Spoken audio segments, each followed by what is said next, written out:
Energi ada di sekitar kita. Energi sangat penting bagi kehidupan dan semua hal yang terjadi di alam semesta. Matahari merupakan sumber utama dari semua energi yang dapat digunakan oleh manusia, hewan, tumbuhan, bahkan mikroorganisme. Ada banyak sumber energi dari alam yang dapat digunakan dalam bentuk yang berbeda-beda.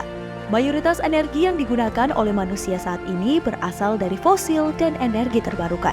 Adapun sumber energi dari fosil yang menjadi pilihan utama dunia saat ini adalah batu bara, minyak, dan gas bumi yang erat dengan kehidupan kita sehari-hari. Bahkan, minyak dan gas bumi diketahui masih mendominasi porsi sumber energi yang diperlukan dalam konsumsi energi global. Pemanfaatan minyak dan gas bumi dalam setiap aspek kehidupan dapat ditemui setiap harinya, dimulai dari bangun tidur hingga kembali terlelap. Air hangat yang digunakan untuk mandi, kopi yang kita seduh setiap pagi, atau sekedar memanaskan makanan. Saat ini menggunakan listrik atau gas yang bersumber dari minyak dan gas bumi.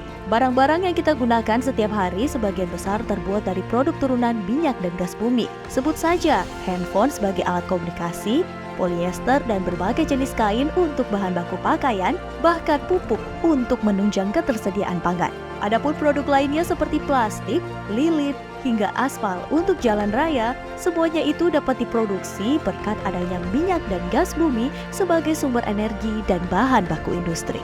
Tak heran, minyak dan gas bumi merupakan industri yang memainkan peranan penting dalam pembangunan ekonomi, apalagi disertai dengan adanya efek berganda. Berdasarkan data BP Statistical Review tahun 2022, produksi minyak bumi Indonesia di tahun 2021 menempati urutan ketiga terbesar di Asia Pasifik dengan total 692.000 barel per hari.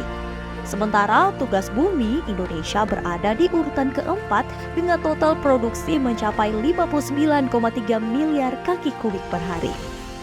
Pemerintah Indonesia melalui Kementerian Energi dan Sumber Daya Mineral telah memproyeksikan nilai investasi sektor hulu minyak dan gas bumi tahun 2023 sebesar 15,5 miliar US dollar.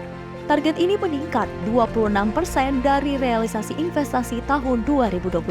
Namun, industri hulu minyak dan gas bumi saat ini harus menghadapi berbagai tantangan yang ada, khususnya untuk memenuhi kebutuhan energi yang terus meningkat dan target pengurangan emisi karbon di masa mendatang.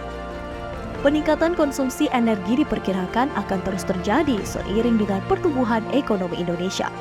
Sumber-sumber energi baru dan terbarukan diperlukan untuk memenuhi kebutuhan energi bersih. Dalam konteks energi yang ramah lingkungan, Rencana Umum Energi Nasional menunjukkan porsi bauran energi dari energi baru dan terbarukan akan meningkat dari 23% pada 2025 menjadi 31% pada 2050. Pada periode yang dikenal dengan istilah transisi energi ini, sumber energi dari fosil seperti minyak dan gas bumi ternyata masih memiliki peran yang sangat penting untuk memenuhi kebutuhan energi dan mendukung pertumbuhan ekonomi nasional.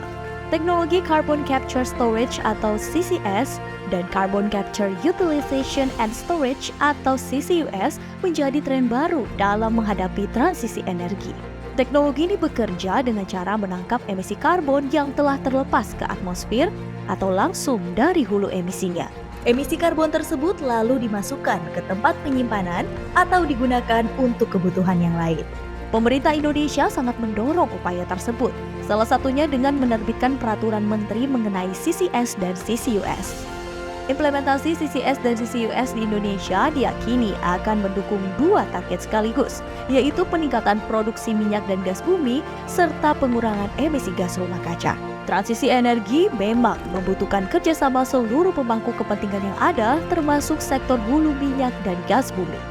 Semua pihak diharapkan turut berperan aktif dalam mendukung transisi energi yang bertujuan untuk mencapai target pengurangan emisi karbon secara global, namun tetap menjaga ketahanan energi nasional.